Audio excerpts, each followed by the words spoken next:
Good morning from Cornell University in Ithaca, upstate New York. On behalf of the Emerging Markets Institute, welcome to the webinar, Reinventing Global Value Chains, Winners and Losers in Emerging Markets. My name is Lourdes Casanova, and I am the Gail and Rob Cañizares Director of the Emerging Markets Institute. Global value chains account for half of global trade and have been at the heart of globalization. Multinationals have increased profits because of the efficiency of these chains. The pandemic and the initial shortage that we suffered of masks, basic medicines, was a turning point. Maybe the world had gone too far and in search of efficiency, and it was time to rethink the modus operandi. Maybe we were moving from just in time to just in case. Well, we seem to also be moving from a world that was global to a more regional setting. We have to remind ourselves that global value chains have been a crucial driver of development. This theme is going to be also the theme of the EMI conference a week from today at Cornell Tech in Roosevelt Island in New York. So we are inviting the audience to register at www.emiconference.com. But first, let's start today's discussion, and I will pass the word to Ravin Nanda, who will introduce our keynote speaker, Hernan Saenz. Ravin? Thank you, Lourdes, and thank you everyone for joining us today. As we know, value chains represent the intersection of trade, investment, and production, and they significantly drive this increased connectivity of global economies that we've seen over the past decade. In particular, the roles of emerging market economies in fostering this global connectivity and growth through value chains enhancement has grown tremendously over the past decade. We're very excited to host this panel today on behalf of the Emerging Markets Institute, and again, thank you to eCornell for helping us, as always, with our initiatives. It's my honor to introduce Hernan Saenz as our keynote speaker. Hernan Saenz is the leader of Bain's Global and Americas Performance Improvement practice. Within performance improvement, Hernan focused on sustainable supply chains and operations. A 25-year firm veteran, he is also a core member in Bain's strategy, healthcare, and advanced manufacturing and services practices. Now, let's hear some insight from Hernan on his experience and view on different facets of global value chains. So Hernan, in your opinion, what do you think are the major forces or major threats that impact global value chains? Well, first of all, thank you for the invitation to participate. And let me illustrate with a little data what's happening. And so maybe we can project Nicholas with a few slides. But what is happening today is that there is an enormous amount of disruption and volatility. Now, you all know that, but that is creating the need for resilience. And basically, management teams are not quite sure how to do that. And the question is why? So let me illustrate it with a few data points. So let's start with what's happening. So let's go to the next slide. We have a massive amount of turbulence today. COVID, the ports are not working. We do not have semiconductors. There are fires. The US and China have been battling each other in the economic markets. Is that new? I would argue no. If we go back to 2011, we were having similar issues geopolitically. We had wars. We were having healthcare issues. We had Ebola. We had Zika. We had issues in ports in China. We had labor disruptions, etc. In fact, what is happening is not a here and now. It's been building up for a number of years. Our prediction is that it will continue. Now, none of you are surprised by what I'm saying, because you can pick up any newspaper in the world and see this. But let me share what's really concerning about this. So let's go to the next page. This next page basically shows you starting in 1990, so basically about 30 years ago, compares net income growth to macroeconomic or GDP growth. What do you see? We are in a golden age of corporate profits. Profits have never been higher. Lourdes asked the question, have we pushed too hard on efficiency? Well, we have certainly pushed very hard on efficiency, and it is evident here. But as all of you know, when you have high rewards, you have high risk. So what is the risk that we took to do this? That's the next page. We basically have now 3 times the bankruptcy, 6 times the share of zombie firms, basically firms that only operate because they're supported by government or financial institutions, and at least 50% more volatility in profit on a year-to-year or quarter-to-quarter basis, depending on the firm or the industry. So when there are higher risk and higher rewards, who is actually accruing the benefits and who's paying for the cost of that? And that is the thing that is a little shocking. So let's go to the next page.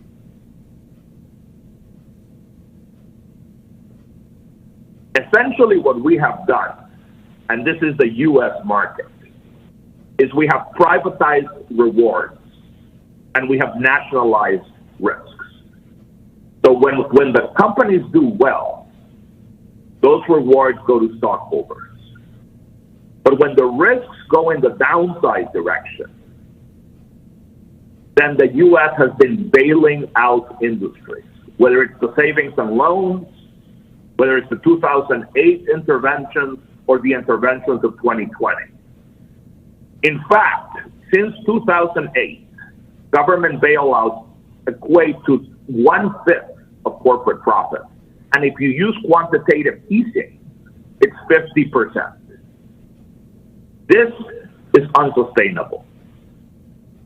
We cannot have a world, and we will not have a world, where the rewards are private and the risks are nationalized. Thus, we need resilience. So let's talk about that in the next page. Now, for the last many years, prediction has been the most important thing that we did as business people. In fact, we installed incredibly expensive systems to collect data so that we could predict demand and where it was going to be, create demand plans, supply plans, manufacturing plans, and distribution plans that put the right product in front of the right consumer or customer at the right time. Think of all of the forecasting tools that exist and how many market researchers and finance researchers and supply planners we have trained in the world. Now ask yourself, how many resilience people have we groomed? The answer is very little. We have been running in a world of prediction and then over time adapting, but we have never actually focused on the capacities to survive and recover from sudden shocks. So let's talk about resilience in the next slide. Now, I will tell you, some dimensions of resilience we have looked at and we have managed. Boards of directors for years have made sure that companies have enough liquidity and solvency so that if a shock comes, they don't go bankrupt. So we've done financial resiliency. Management teams have actually made sure that there's not enough concentration in a country or with a customer so that strategic resilience would exist. In technology, we have been investing in cybersecurity resilience. What happens if we have a cyber attack? Can we respond the next day? And organizationally, we probably learned resilience during COVID. It is operations where we have not done this because we have created just-in-time supply chains that have absolutely no flexibility. Is that sustainable? Let's go to the next page. No, because the amount of successive shocks and the quantitative effect of the successive shocks is starting to break all the supply chains in the world. So let's actually look at, is that expensive? Go to the next page. It is massively expensive. It is massively expensive. And the reason why it's massively expensive is because you have stockouts, which are far more expensive than excess inventory. And those stockouts take a long time to come back to the market. Here are 5 examples in the recent world. And the time to recover is 8 months, 1 year, many years. You can destroy years of profitability with one of these disruptive events. Again, the government has been covering that. That is not going to continue to happen. So let's go to the next page. What this chart I never expected to see in my entire life.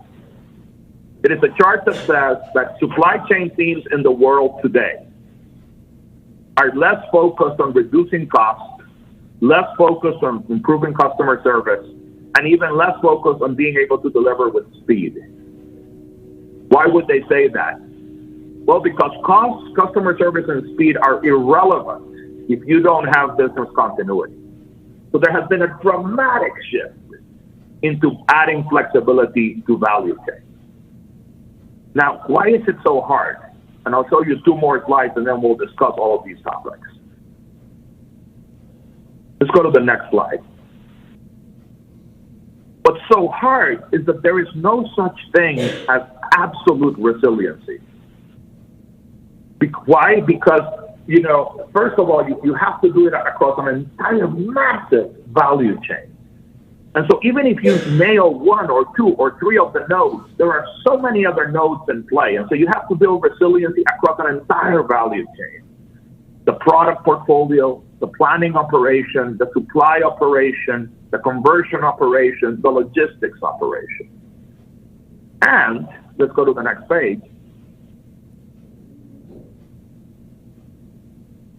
If you try to make every node resilient, you will go bankrupt. So there is always a balancing act. How much more resilience do I add? Because I am adding costs. Where can I operate? Now, we know today we're in a highly vulnerable supply chain world. Our risk is too high for the resilience we've put in. We got to move to the right on this page. But if we move too far to the right, we're out of market. We're out of market. So how do the best companies in the world do it? How are they doing it? And this is the last slide I will show you. So let's go to the next slide. In part, of course, it's design. You design flexibility in important nodes. But again, if you add too much flexibility in too many nodes, you don't have a sustainable cost structure. So the next thing you have to do is you put relative resilience in the market or in your firm. And you have to do a lot of monitoring. You have to see when a shock is going to come and you did not build enough resilience. So digital twins of supply chains, of multi-tier supply chains, are becoming the most important monitoring tool. And we'll talk about that later.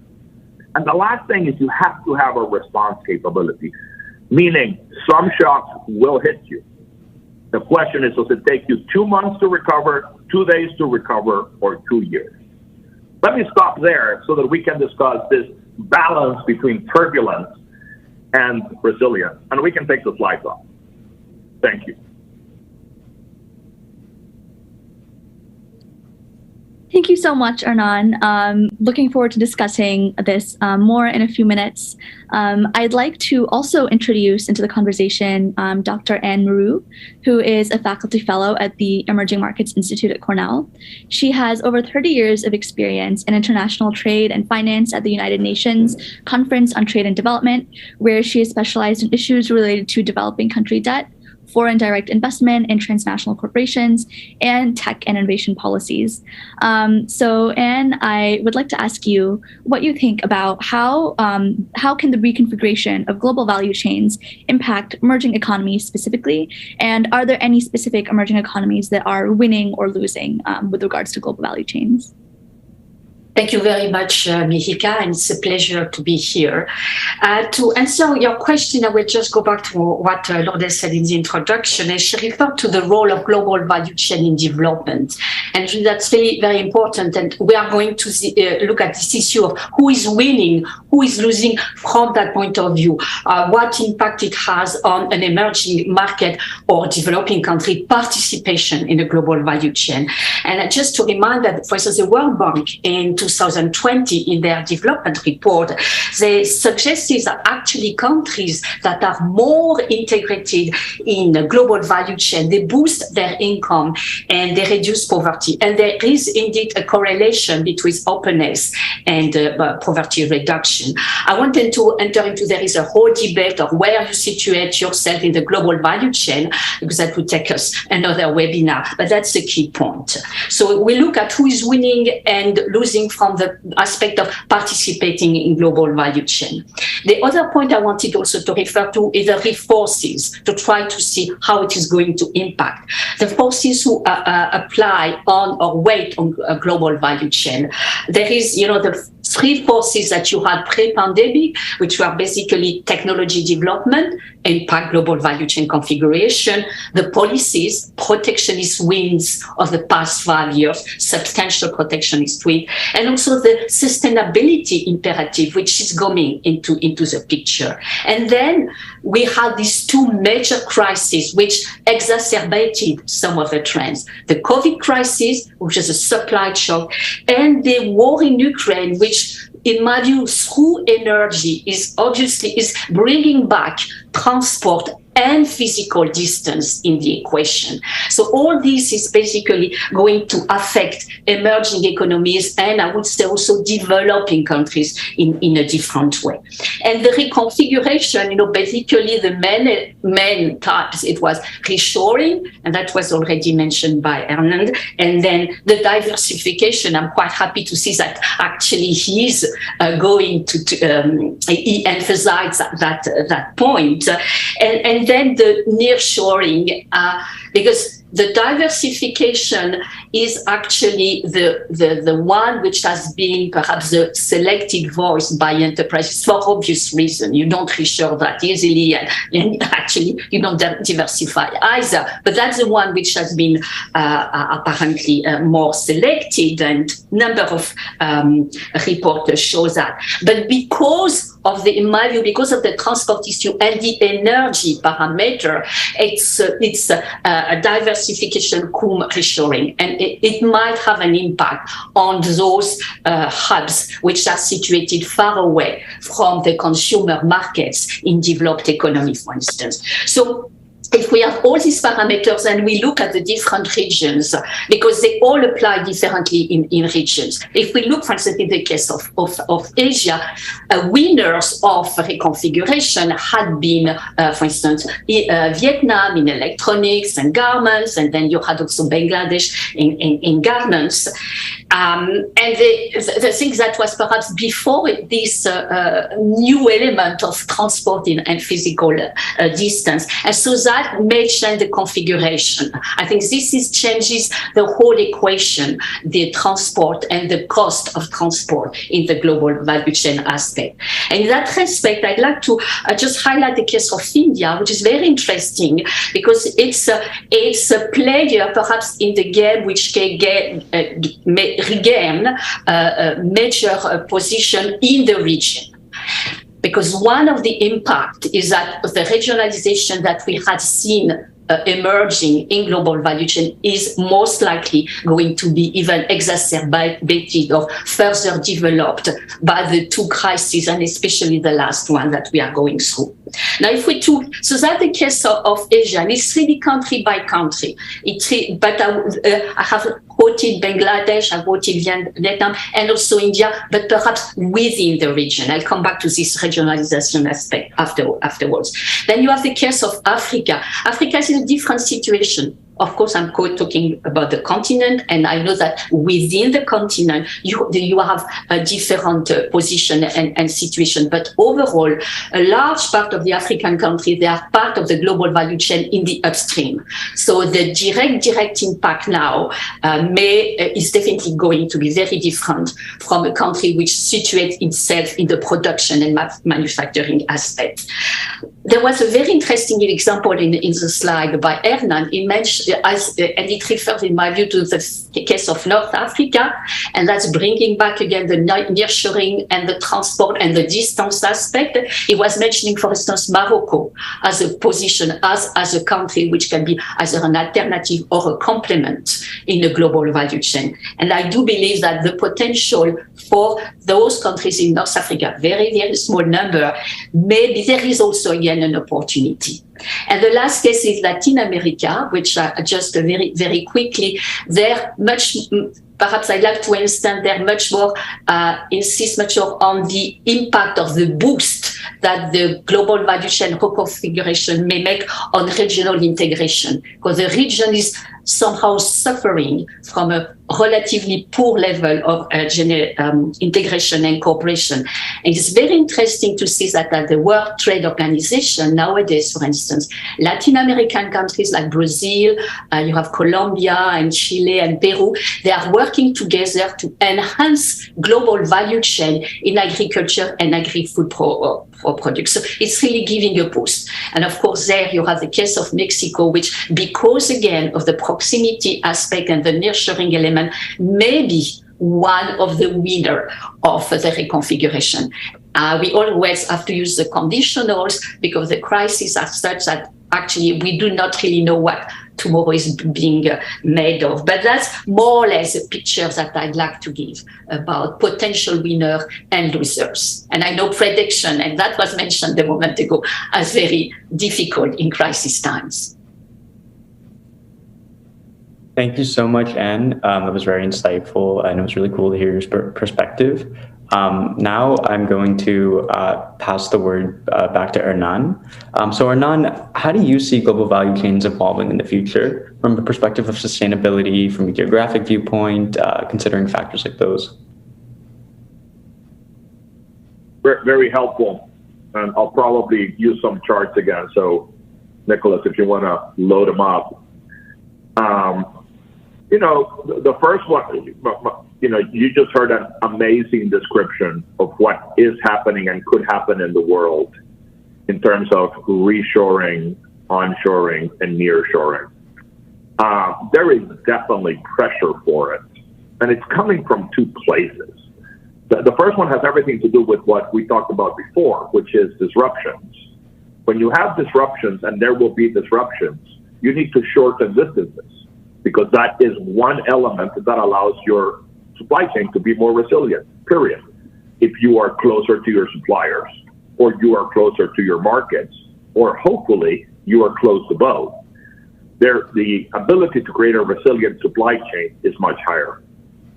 Of course, the second thing that is driving countries and firms to consider reshoring and nearshoring and onshoring is the friction between the largest consumption economy in the world and the largest production economy in the world. We have been seeing a U.S.-China trade war now for 5 years, and it seems to be getting harsher, not easier.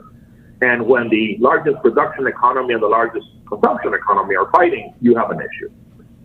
So if you ask literally companies, and we have some of that data in the next page, you will see that they are all, or many of them, thinking about this. So when we surveyed a large sample across industries, literally, are they thinking of reducing their exposure to, say, China, the number one production economy? You see that 50% plus are saying, yeah, we're definitely gonna onshore or we're gonna nearshore. And why? That's on the right-hand side of the page. Look, it's proximity to the supply base and the manufacturing ecosystem, or proximity to the customers. Now, this is easier said than done. let me be clear. Let's go to the next page. People say, well, let me nearshore, right? Or onshore. So I'll buy a plot of land, build a building, and put equipment on it. It's not that easy. It's not that easy. Why? There is an ability of key assets and capabilities, what we call, or I call, a manufacturing ecosystem that is built around factories. And when you build a factory without that ecosystem, you can't produce, or at least you cannot produce competitively. So in order to move production in any direction, you need to really understand if there is an ecosystem of where you can build it. The reality is the cost economics are going to go up. And the question is, do they go up too much? And so you have to think about them. Again, there are resilience components that you have to think about. There's also geopolitical stability. If Europe wanted to onshore today, it can't do it because it may not have enough energy to do it. Literally, energy to power the plant. Because right now, geopolitically, its number one supplier of energy is not going to supply. There's also market considerations. Where do the customers or consumers want their stuff made? So yes, there will be a push toward nearshoring, and you will see it happen, but it's not as easy, right? All of these considerations will come into place. So that's one thing that I think is going to happen.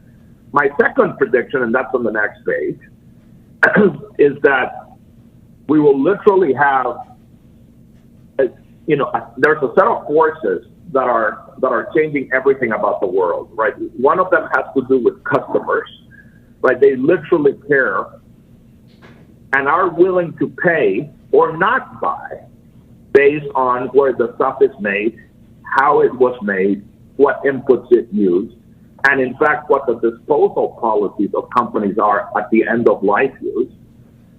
Governments, particularly European governments, are prepared to regulate what companies can do, and even investors are fundamentally changing what they're willing to invest in. And so the cost of capital and even the cost of equity is going to be favoring companies that have supply chains that are green, et cetera, et cetera, et cetera. But how do you do this? And so let's go to the next page.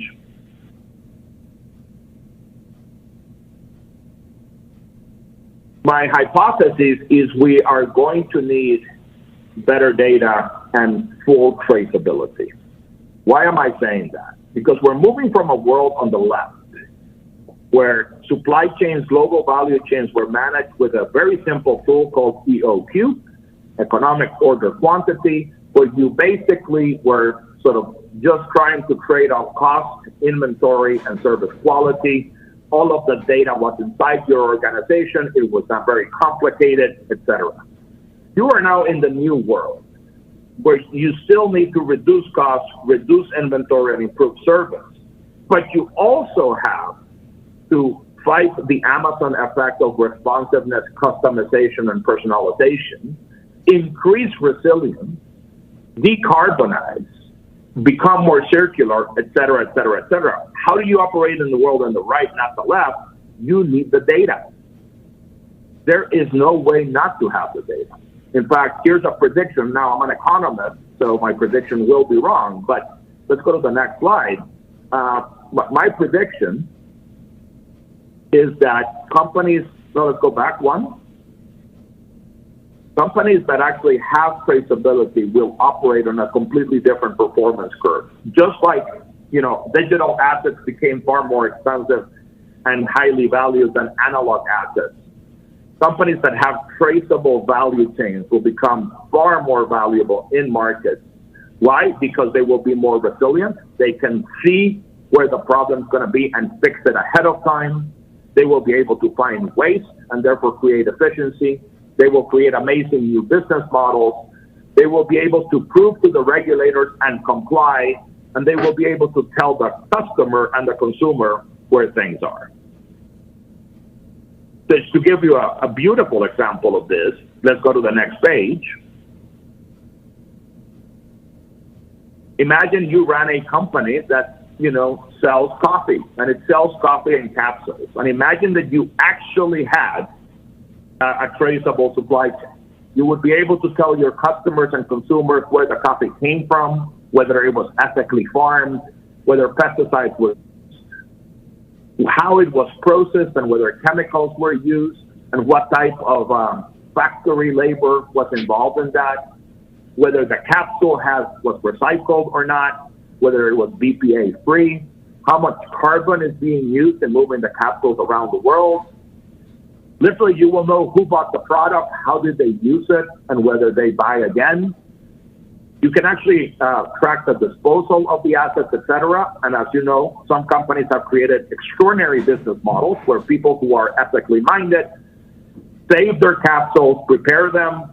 The company brings the new capsules, you hand them over as a recycling or regeneration, but it's a business model because every time you pick up the old capsules, you are making money with the new ones. Go to the next page.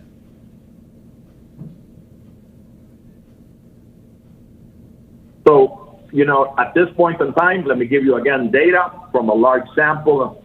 We have about 99% of companies that have actually said that they need and require fully transparent, traceable value chains, multi-tier, upstream and downstream.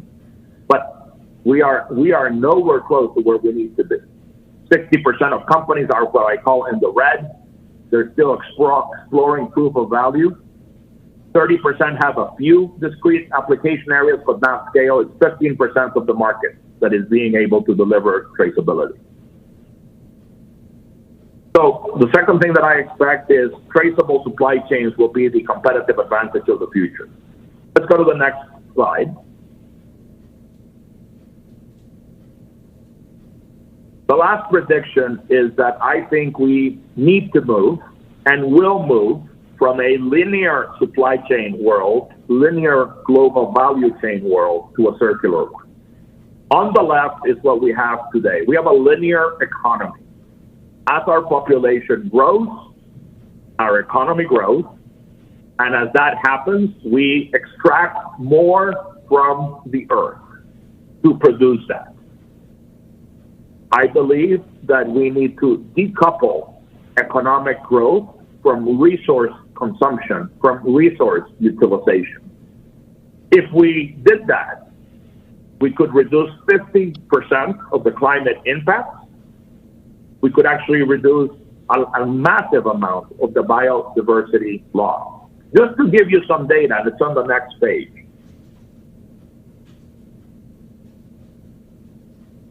In 1970, we extracted 25 billion tons of resource from the earth. At that time, the biocapacity of the earth and the biodemand that we were putting on it were 1-to-1. Fast forward 50 years, where we are today, we are extracting 4 times 100 billion tons of resource annually. And we are using 1.7. Our demand on the biocapacity of the earth is 1.7 times its own capacity to regenerate. So on July 28th of this year, we had nothing left of what the earth could give us, and we're borrowing from the future. By the way, in the U.S. economy, this number is 5x. We absolutely need to move to the right-hand side. You've all heard about circularity for 20 years. So why did it not work, and what are we proposing that's different? Let's go to the next page. Circularity was equated with recycling. So you had highly optimized supply chains that were linear. They looked like the bottom of the slide. And we said, oh my God, yeah, let's be circular. Let's just change one variable of an optimized system and we recycle. Well, that's more expensive. So most companies don't do it. In fact, recycling is going down as a percentage of the output of the world, and it's less than 9%. The only way to create circular economies is to rethink the entire value chain and to use not just recycling, but all the tools available to create a new system like regeneration, remanufacturing, refurbishing, repairing, reusing, and the sharing economy.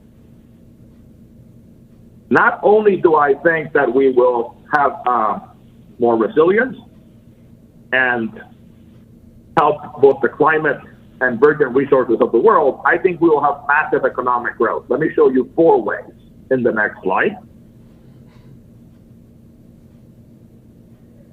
There will be new players that basically offer, instead of product, provision of access to product as a service, anything as a service.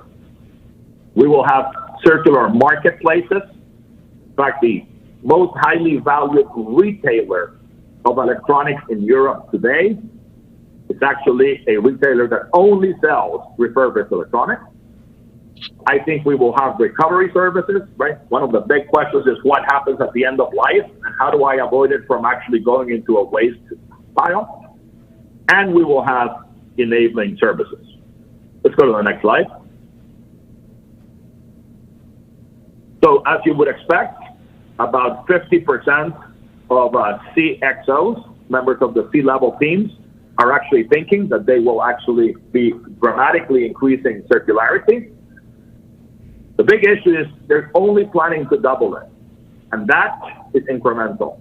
And we're going to run into the same problem. If you try to do it incrementally, you will try to make small changes in a linear value chain, and that is not economic. We need to ask ourselves, how do we go from 20 to 80 to really rethink the systems, even if we then take incremental steps? A couple more slides, and then we can go back into discussion. So, what are the big enablers that I think will actually create a circular economy? System design. So don't try to tweak the system, rethink the system. Digital and traceability. You can't bend a line if you cannot see a line. Operating models, right? This cannot be the camp of supply chain folks and procurement folks. It has to be the entire organization. And finally, ecosystem. Circularity and traceability cannot be done by one company. In fact, you will have to partner in a pre-competitive space with your competitors. Last page. There you go. So, in fact, that's the story of global value chains. A world of turbulence with resilience, nearshoring as a pressure, but very hard to do. Traceability as the great enabler of value, and circularity as probably the most unused lever in today's systems. Thank you so much, Hernan, for the presentation. I wanted to bring Lourdes Casanova, the director of the Emerging Markets Institute, back into the conversation. Lourdes, I have a quick question for you. China has played a central role in the efficiency of global value chains. What will be China's role going forward, given the current tumultuous economic climate? Thank you very much, Mihica. So since the accession of China at the World Trade Organization in 2001, China very quickly started playing and continues to play a central role in global value chains, both because of the scale, the efficiency, and also the very early adoption of quality standards around ISSO, etc. So today, 90% of the exports of China are manufactured goods. Let me give you 2 examples of 2 different industries and see China's role in these industries. If we look at electrical machinery and equipment exports, China has 32% of the global trade. The next 2 countries, US and Germany, each one has 6%. So 32 versus 6%. In telecom equipment, an industry that has been at the heart of trade wars between the US, Europe, and China, the lead of China is impressive. In 2020, for instance, China was responsible of 40% of the phone set exports in the world. Vietnam, that has been for many years a manufacturing hub of Samsung phones, exports 11%, has 11% share of the global exports of phone sets. But at the same time, China and Vietnam continue to be very intertwined because China, and much less so Korea, but mainly China, is Vietnam's largest source of phone parts. In the middle of the US-China trade war, what has been the impact of China? Has China's share of global trade has gone down or up? According to World Bank data, has gone up. So between 2019 and 2021, the last data from last year, China's share of global trade has gone up 3 percentage points from 13% to 16%. As Hernan said, easier said than done. The intentions are there. The reality continues to be that China plays the central role. So we see the rise of Vietnam in phone exports. As Anne mentioned, Bangladesh, Morocco, and other countries in textiles, but global value chains have taken years to be organized in an efficient manner for reasons including the pandemic and other ones that societal demands, as Hernan very well explained. There is a need of a restructuring and a reorganization. But the situation is not easy to untangle. How do you create these manufacturing ecosystems that Hernan mentioned, while most of them are in Asia? Central in Asia is China. So there is a need. The reasons are there. It's clear to bring back manufacturing capabilities back home, but not easy to untangle. And for the time being, I believe that China will continue to play a central role in global value chains. Back to you, Ravin. Thank you, Lourdes. I just have a quick question for Hernan. Where do you see financial flows changing with the reconfiguration of global value chains? Yeah, great question, Ravin. And it depends on how you interpret the word financial flows. Whether you mean where will the investment in global value chains go, or how might the trade flows across countries flow. But I'll address both of them. I think from a geographic perspective, as you've heard beautifully described by my fellow panelists and by Lourdes, we will see some onshoring, probably not economically driven, but politically driven. And the politics may create subsidies. And we will see nearshoring, more economically driven. So you will see countries like Mexico benefit from proximity to the United States. You will see parts of Africa benefit from their proximity to Europe. You will see places in Asia, Southeast Asia in particular, benefiting from the proximity to China, but an alternative in terms of geopolitics. So you will see different places getting. My hope. So what does that mean? That means we're going to industrialize a different part of the world. Think about that from a macro perspective, from a human history perspective. It's already happening. But the question is, are we going to industrialize with the Western model like we did with China? Or can we figure out a different way to industrialize, right? That does not have linearity, for example, associated with it, but instead creates circular models. That doesn't actually have an issue with externalities, where we can price in the externalities. The second thing that I think is going to happen from a flows perspective is I think that the dollar balance of dollars between physical supply chains and digital supply chains is going to tip. an enormous amount of money today goes into physical supply chains. And there is very little that is going onto digital twins. And as I said before, if you do not have digital twins, if you do not have traceable supply chains, at some point in time, you're not going to operate in certain markets. Your cost of capital and cost of equity will be very expensive. Employees won't work for you, and customers won't buy from you.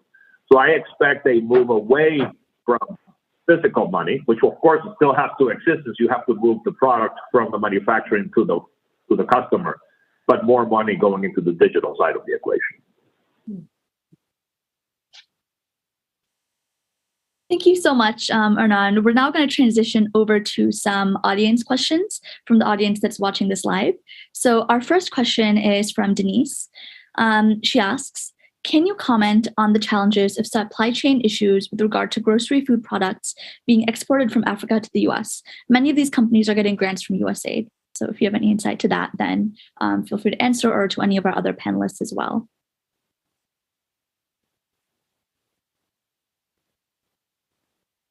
Well, I think, there are, we are talking about regional global value chains, the need for nearshoring, but there are certain products that you have to source them where they are. So from natural resources, minerals, oil.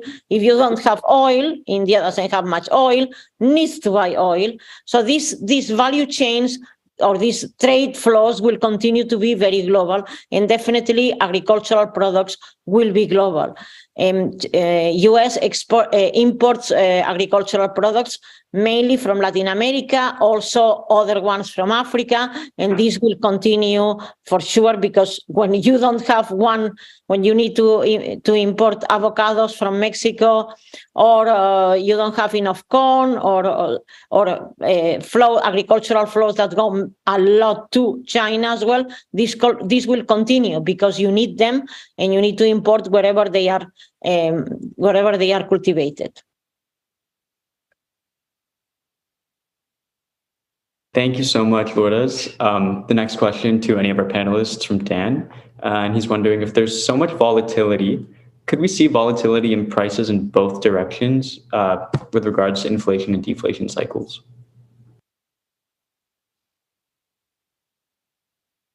Absolutely. In fact, and you're observing it today in Europe with, say, the price of oil. Right, the price of oil skyrocketed when we felt we were not going to have enough oil through August. Then we've had a much warmer September and October in Europe than we expected.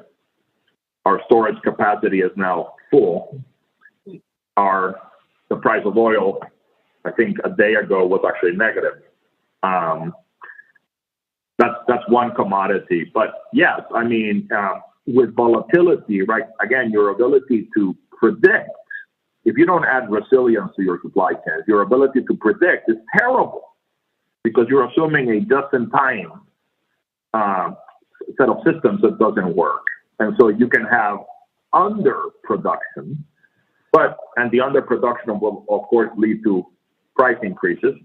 Like, look at the price of cars today, because we don't have chips. But, some firms, right, are going to create massive amounts of inventory because they don't want stockouts, because the price of a stockout is more expensive than extra inventory. And if multiple firms do it in the industry, then you actually oversupply the market. And then you're going to have prices go down. So yes, you should expect also price volatility associated with supply and demand dynamics, mostly on the supply side. Shocks on the demand side that are that brutal can only come from government regulation. Awesome, thank you. Our next question from Gladys. What are the top countries in nearshoring, and what are the ones which see high returns? And maybe you can, do you want to? I did not hear the second part of the question, but the first one is that what are the top countries in nearshoring? I mean, it's very much related to where you are looking from. For instance, from Europe, the nearshoring very good candidates, as I said a moment ago, are North Africa. It depends where are your markets. If you are talking developed markets, the nearshoring for Europe would be Africa, and for the US and Canada would be obviously Latin America. So as I said, you have to put that back in the context of regionalization, which we mentioned a month ago. And I think that's where we are going that's where we are going actually right now. Not only because of the forces we mentioned, but also because there are a lot of effort at the political and policy level with a large number of regional trade agreements in Asia, in Africa. You have the African Trade Union Agreement, which was signed 2 or 3 years ago, which is some kind of a revolution on the continent. So I think that's really what is really going to impact the trade relation. And you have to look at nearshoring from that point of view within a particular continent. Great. Thank you so much, Anne. Our next question is from Ashish. Does growth of an economy affect the way supply chain is dealt with, or is an equilibrium always established in the long run? I think, could you please repeat the question, Rami? Sure. Does the growth of an economy affect the way that supply chains are dealt with, or are equilibriums always established? So I think the question's thinking about the short-term equilibriums versus long-term equilibriums that supply chains are affecting. I think Hernan has covered extremely well the different ways global chains are affected. One was definitely the China entering the World Trade Organization, and then you had one huge country with unlimited supply of labor, and at that time, even today, we show in the EMI report, even today is still cheaper, much cheaper compared with other countries. Not only cheap, the labor cost in China, but the cost of everybody working in a company is cheaper than in the Western world, including CEOs, engineers, and also Hernan mentioned the importance of the price of energy. So the price of electricity and oil in China today is relatively lower than in other countries. So the overall cost of manufacturing in China continues to be very efficient compared to the rest of the world. So then what happens is that China has continued to play this, what I said has been a very central role in the global value chains. And obviously, when there is economic growth in Europe and the US, definitely there is more demand for products, and then the need for manufacturing efficiency continues. Hernan, I wonder if you wanted to complement what? Yeah, no. What might I add here? First of all, an economy that there's a disturbance, an economy that does not have government intervention, right, goes from short-term equilibrium to long-term equilibrium. I think what's interesting of what's happening today is that the role of government in supply chains is getting bigger. So if you look back, what did the government used to do in the world of affecting supply chains? They had a policy of where they wanted to be strong. They created subsidies. They created trade agreements to support those industries, etc. And the difference between short and long-term equilibrium was the length of those policies and the strength of those policies. How are governments acting? And the question of nation state and supply chain, how's that changing? The big change is that during COVID, we realized that there were certain resources we did not have access to. There are certain industries that were considered critical to the well-being of a population. And so the decision that is happening now is literally to nationalize certain industries. And so that is fascinating. And it has to do a little bit less with economic growth, but it has to do with the concept of the nation state. And we will see, right, very different equilibriums economically driven by those nationalistic policies. Just if I could intervene, then I think Hernan has really highlighted a very important point. We are talking about the reconfiguration, for instance, of global value chains, but we also, going deeper into the subject, we really have to go at sectors. Because of the policy and the political elements. And then you have all the issue of national sovereignties and those sectors in which the governments want to have basically more or less to control the value chain. Health is one, but also, how could I say, some IT related or very high-tech sectors, which the government wants to control and influence. So to have also a look at the issue from a sectoral point of view is essential. Thank you so much, Anne, and thank you to all of our panelists for answering the Q&A questions. Unfortunately, even though we have some questions left, we are out of time. So I'm going to pass it to Lourdes to close out the webinar. And thank you, everyone in the audience, for putting in your questions.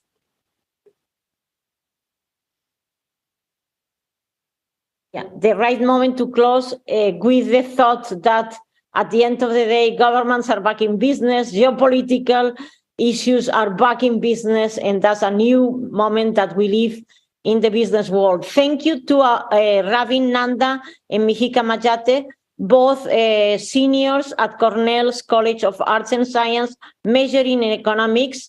So a lot of work to do, Mihika and Ravin, when you graduate, because as you see, there are many, many different issues we all will need to deal with. And also research fellows at the Emerging Markets Institute.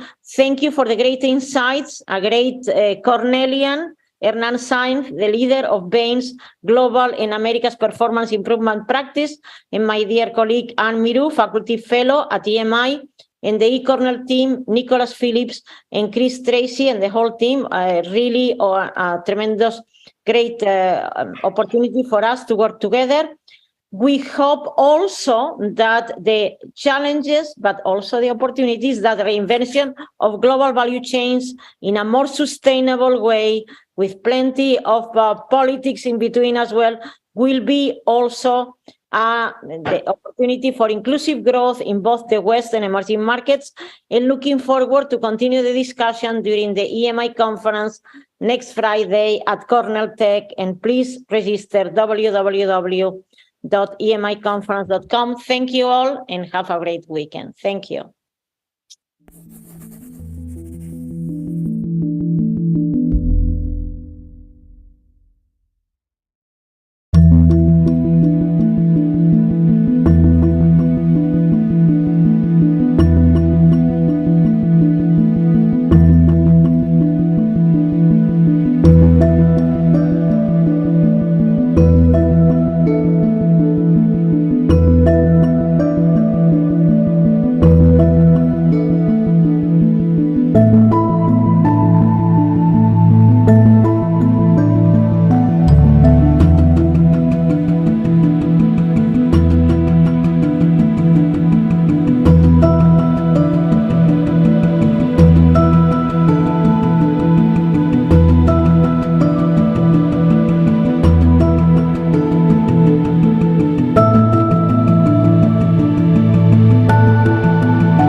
you.